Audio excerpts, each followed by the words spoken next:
Hi friends, ఎలా ఉన్నారు? బాగున్నారా? నేనైతే సేమియా ఉప్మా వేస్తున్నా. మా పిల్లలైతే ఆల్రెడీ నైట్ అన్నం పప్పు పెడితే తినేసింది.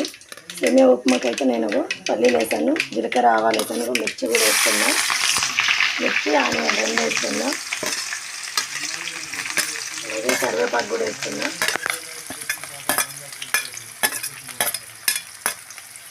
ఇగో సాల్ట్ కూడా వేస్తున్నా. ఇప్పుడైతే ఎసరు పోస్తాను.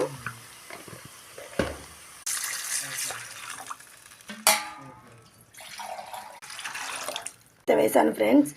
సేమియా అయితే త్వరగా అవుతుంది, వేయడంతో ఒక 5 నిమిషాలలో ఉడికిపోతుంది ఫ్రెండ్స్. నాకైతే మా ఫాదర్ అంటే పిచ్చి ఫ్రెండ్స్. పెళ్ళయ్యే వరకు ఒక ఎత్తు, పెళ్ళయినాక ఒక ఎత్తు ఫ్రెండ్స్. పెళ్ళయ్యేదాకా ఫాదర్ విలువ తెలియదు, పెళ్ళయి భర్త వచ్చినాకనే ఫాదర్ అనేది ఏంటనేది తెలుస్తుంది. మీ father is a best friend. నన్ను ఎంత బాగా చూసుకున్నాడో నాకు తెలుసు ఫ్రెండ్స్. అందుకే మీరు కూడా నన్ను లైక్ చేయండి, షేర్ చేయండి, సబ్స్క్రైబ్ చేయండి ఫ్రెండ్స్. మీకు కనుక నా ఉప్మా నచ్చినట్టయితే లైక్, షేర్.